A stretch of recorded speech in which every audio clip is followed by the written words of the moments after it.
Bonjour à toutes et à tous et bienvenue dans ce 8e épisode de jeu de rôle dans l'univers de l'œil du diable. Les joueurs ont achevé leur première quête, je compte vous la résumer rapidement afin que vous soyez à jour pour la suite des événements de l'intrigue, mais avant toute chose, on tient à vous remercier d'avoir suivi la série jusqu'ici. Si vous n'êtes pas encore abonné à la chaîne, eh bien abonnez-vous pour ne pas rater les prochains épisodes et la suite de nos aventures.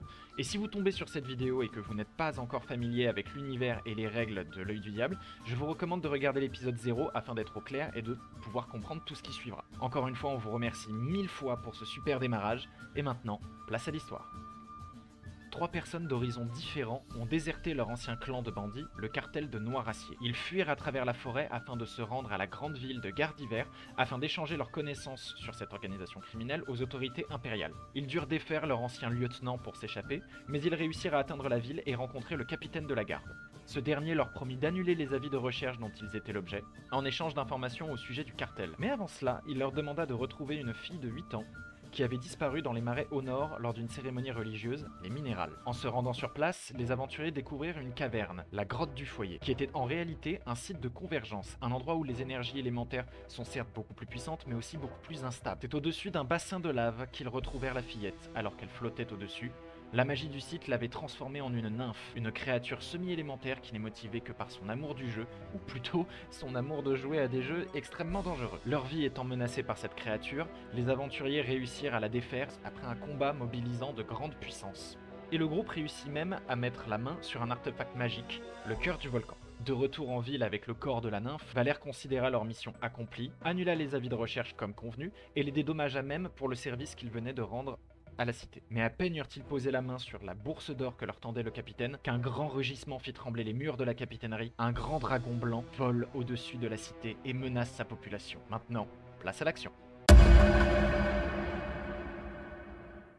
Vous remarquez que le dragon blanc, passant au-dessus de la cité, commence à pousser un grand rugissement et vous voyez à l'œil nu une espèce de dépression d'air jaillir de sa gorge. Vous voyez comme quand on regarde au-dessus d'un barbecue et on dirait que l'air est un peu liquide.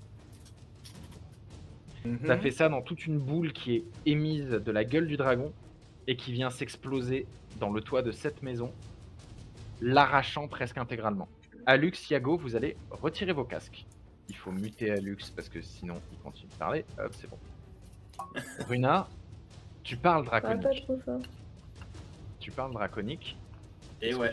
Est-ce que tu comprends entre deux hurlements du dragon? C'est à cause de vous que je les ai perdus, mes enfants. Ça y est, c'est notre faute la mort de tous les enfants dans ce pays ou... Putain. Ça n'a pas l'air d'être résolument dirigé vers vous, mais d'être dirigé sur la ville entière, cette accusation. C'est ce que je fais. Dis-moi. Je parle en tu me dis- draconique. Moi. Je parle en draconique et je lui dis rentre chez toi, dragon. Et là, regarde, hop. Il se retourne et il s'en va. Il a le contrôle du pion. Hop là, Attends, rends-moi ça. ça dégage. Rends-moi ça.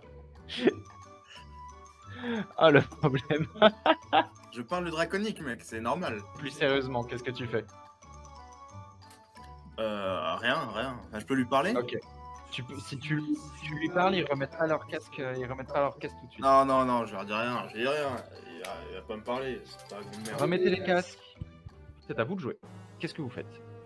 Est-ce qu'il y a eu des dégâts, enfin, est-ce qu'il y a eu des blessés suite à son attaque ou est-ce que le but a l'air juste de faire peur?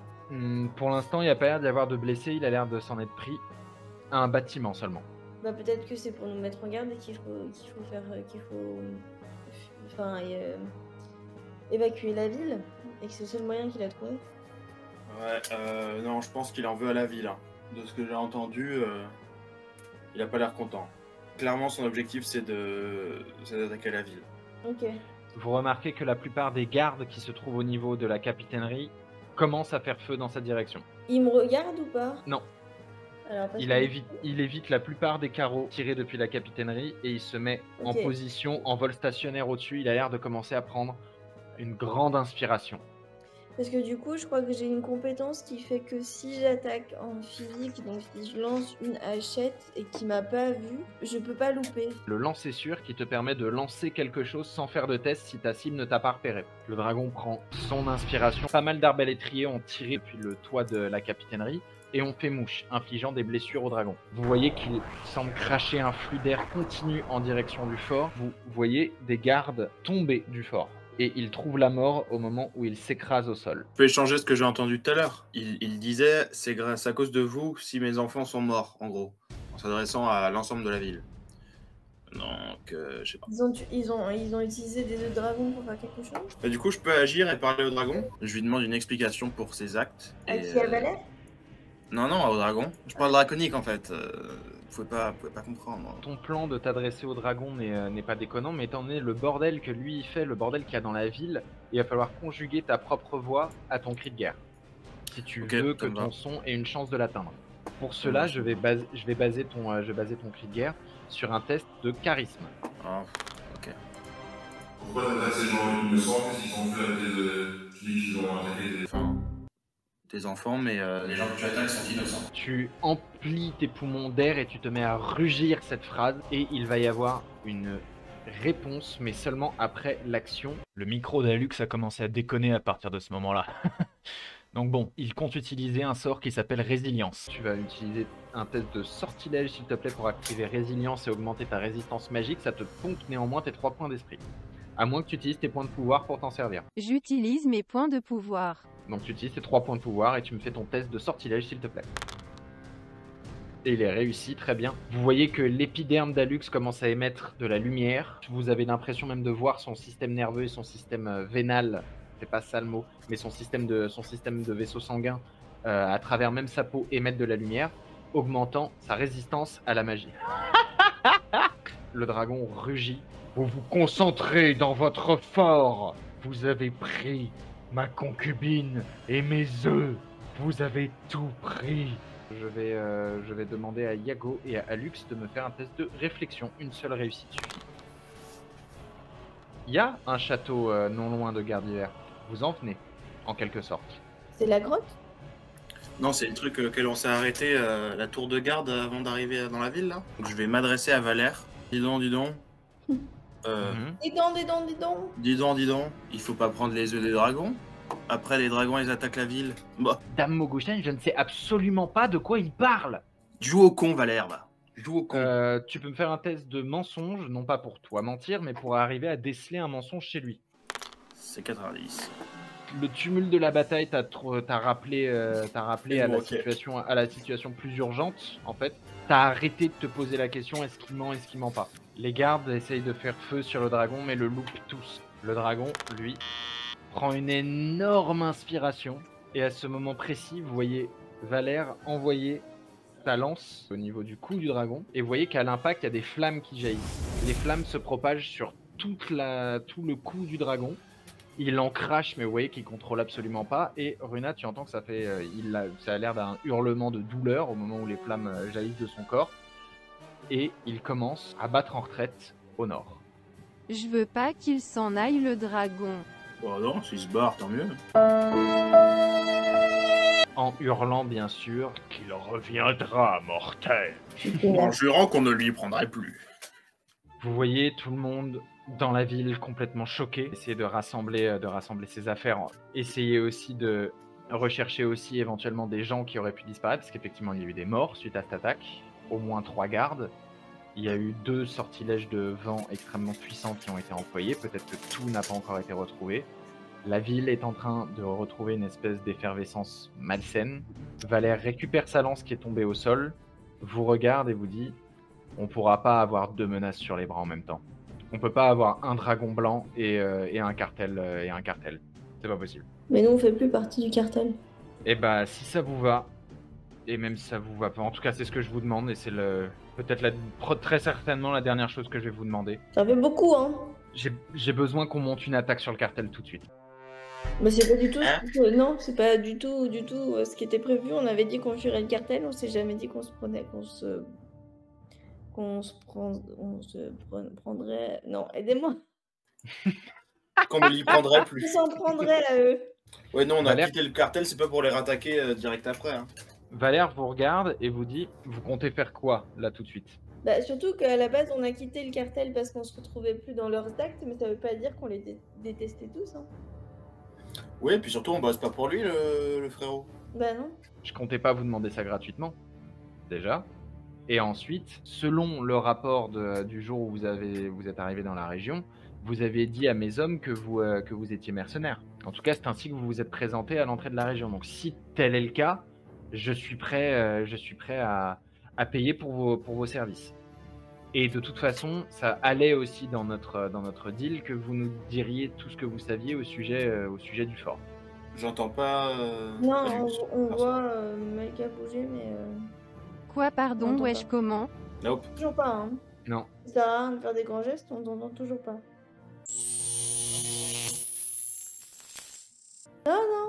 Vous m'entendez? Oui, Ouais. c'est bon maintenant, ouais. Je disais Valère donc, est-ce qu'on peut se concerter 3 secondes avec les collègues juste pour réfléchir à l'offre de Valère? Vous pouvez. Je vous invite à vous écarter un peu.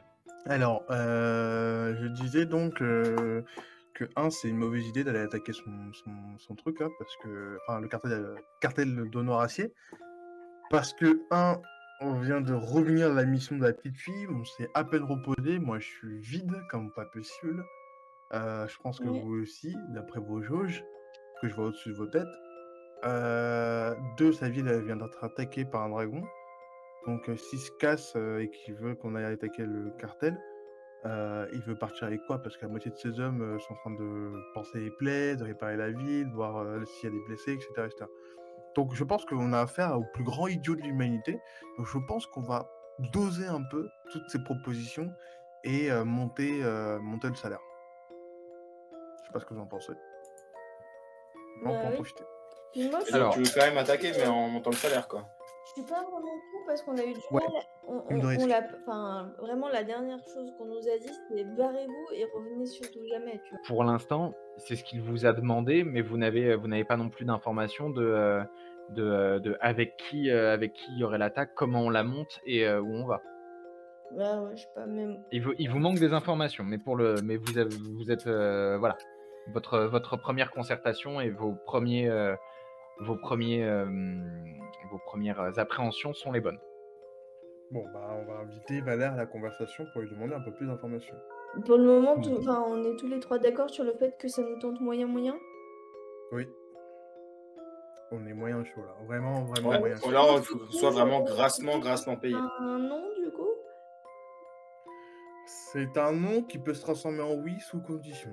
Valère va donc rejoindre la discussion.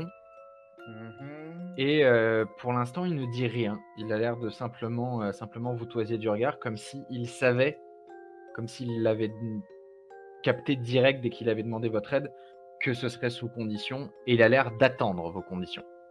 Ah, parfait. Ce serait quoi les conditions? Bah, on va les imposer. Bah, quelles seraient nos conditions? Toute la Condition boutique du d'équipement gratuite. Déjà. Valère te regarde au moment où tu dis ça, Runa, c'est-à-dire que la conversation commence par ça, par juste ça. Moi, j'ai une. Est-ce qu'on Valère est- te regarde et te dit: je peux vous garantir au moins un bon de la capitainerie comme celui que j'ai émis pour l'auberge, au moins un par personne, mais je peux pas vous garantir mieux dans la mesure où j'ai pas de pouvoir direct sur le forgeron et ses vendeurs. Par contre, je pourrais vous fournir de l'argent pour pouvoir vous fournir copieusement dans le L'argent, magasin d'équipement. L'argent, c'est évident. On n'en parle même pas. Enfin, on en parlera à la fin de la quantité. Là, on parle des bonus. Est-ce qu'on peut aussi débloquer un château pour nous? Vous voulez garder le fort? Écoutez, non, pas garder le fort, mais vous pouvez en construire un petit château à côté de votre ville, non? Ça va être un peu plus compliqué. Est-ce que vous voulez votre raid sur le cartel de Noiracier ou pas? Dans notre arrangement qu'on avait eu de toute façon l'autre jour quand vous êtes venu dans mon bureau, vous aviez déjà accepté de me fournir des informations en plus du petit service que je vous ai demandé pour 1, ne pas être arrêté immédiatement, et 2, que j'annule tous les mandats d'arrêt sur vos têtes. Pour honorer votre part du marché comme jusque-là j'ai honoré le mien, je vous demanderai au moins de m'aider à monter cette attaque. Bien sûr. Mais Si vous participez à l'attaque, ce que je peux vous promettre en étant sûr et certain qu'il n'y aura aucune contrainte qui planera sur moi, c'est les 3 choses suivantes. Je peux vous payer individuellement au salaire militaire lorsqu'on part dans une telle expédition. c'est quoi le salaire militaire? Juste pour partir en expédition comme ça, et techniquement ce serait un raid qui durerait même pas un jour si jamais qu'on s'en sorte ou qu'on s'en sorte pas, ça équivaut à peu près 100 pièces d'or par personne. Ensuite, 100 pièces d'or, c'est combien comparé à un lingot? le lingot d'or, il vaut à peu près 100 pièces d'or. Ok. Tous les bandits ont des primes sur leur tête, on est d'accord. Oui. Chaque bandit que vous éliminez, votre groupe récupérera 50% de la prime. Quant à tout le matériel qu'on trouverait sur place, à l'exception d'un truc qui aurait été directement volé à la cité, et de la plupart des richesses brutes qu'on trouvera sur place, le matériel ou éventuellement ce que portent les bandits ou dans ce qu'il y a dans le fort, vous pourrez tout garder. J'accepte. Si ça- C'est tout. Si ça ne vous Non. intéresse pas de faire ça, à la limite, j'ai un autre travail pour vous, si vous le souhaitez, ce serait de nous assurer que ce dragon ne revienne plus. Bah, vous mettez Runa et c'est bon, on l'a fait plier. Hein. Runa, elle le fait solo. Hein. Ça y est, on se divise. On sait pas. Non, moi, ça pourrait m'aller. Par contre, je veux qu'on ait 100% des primes sur les membres du cartel qui sont capturés ou tués. Parce que vous pouvez pas mener l'attaque sans nous. Enfin, vous pouvez la mener aussi bien qu'avec notre aide. En fait, Et vous êtes les membres de la capitainerie, donc les 50% restants, ils vous reviennent pas à vous, ils reviennent à des potentiels reviennent- chasseurs de primes. Donc, sur la prime totale, si on monte un raid, il y a des coûts aussi, tout simplement, et la moitié des fonds alloués aux primes ne dépendent pas de la capitainerie, mais dépendent directement de la capitale. Ce que je vous ai dit, on pourra peut-être trouver un arrangement pour arriver à augmenter ce pourcentage. 100%, je pense que ce sera très difficile.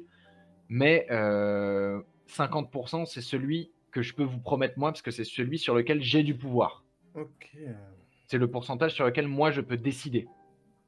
Vous, vos têtes qui étaient mises à prix, vous, Alux, c'était à peu près 100 pièces d'or. Runa, c'était un tout petit peu plus, c'était genre 120. Et vous, Yago, c'était 200. Sur ces montants, j'avais donc le pouvoir de décision sur 210 pièces d'or, la moitié de votre prime totale. Je vaux 100 pièces d'or, mais je pue ces grands morts. ouais, La c'est raison, chier. la raison est toute simple, Alux, c'est que tu n'as pas participé à beaucoup de fois où les bandits sont partis en pêche. Toi, tu as surtout passé une grande partie de ton temps là-bas à étudier la magie pour le compte du cartel. Ça marche. Bon. Celui d'entre vous qui a fait le plus de dégâts et qui a fait le plus de trucs, on va dire, vraiment répréhensibles, ce serait Yago, puisqu'il faisait partie de l'unité des maraudeurs. Et est-ce Ouais, que- génial. Est-ce que nous trois, on connaît tout le monde du cartel et est-ce que tout le monde nous connaît? Vous connaissez pas tout le monde et tout le monde ne vous connaît pas. Vous connaissez encore des gens, que ce soit les débiles mentaux qui étaient venus vous cueillir la dernière fois, ou Est-ce qu'on peut pas demander du coup à s'assurer que que si on doit s'attaquer au cartel, qu'on fasse pas face dès le début à des gens qui nous connaissent? je vois pas trop comment en pratique vous promettre et vous permettre ça. Une fois que l'attaque sera lancée, je peux pas vraiment savoir sur qui ou sur quoi on va tomber. Même vous en savez très certainement beaucoup plus que moi sur le sujet. Ok. On peut pas savoir qui on connaît pas. Si, genre il y a 2/3 du cartel, tu les connais pas, mais Au pire, c'est pas grave. De toute façon, moi, je dois bien les connaître, vu que je suis resté pas mal de temps au cartel. toi pendant tu que les connais, autres, tu connais beaucoup les gradés. Ok, bon, bah, c'est bon. Yago, t'avais L'expertise fera l'affaire. ta bande de potes de l'époque, à savoir les 7 autres maraudeurs que toi. Et Runa, à part Yago et Alux, t'aimais pas grand monde. T'aimais bien le Big Boss, eux deux, et deux, trois éventuels qui te faisaient marrer, mais t'avais pas de vrais potes là-bas. Mhm. Est-ce que vous avez d'autres questions? Est-ce qu'on y va ou pas? Ouais. Je suis ready, hein, donc si vous voulez partir, c'est maintenant ou jamais. Si ces exigences vous vont, Valère vous propose de vous retrouver dès demain à l'aube, parce que le soleil est en train de se coucher. Il vous a fallu une demi-journée pour revenir des marécages et de la caverne. Vous pouvez complètement profiter de votre bond à l'auberge.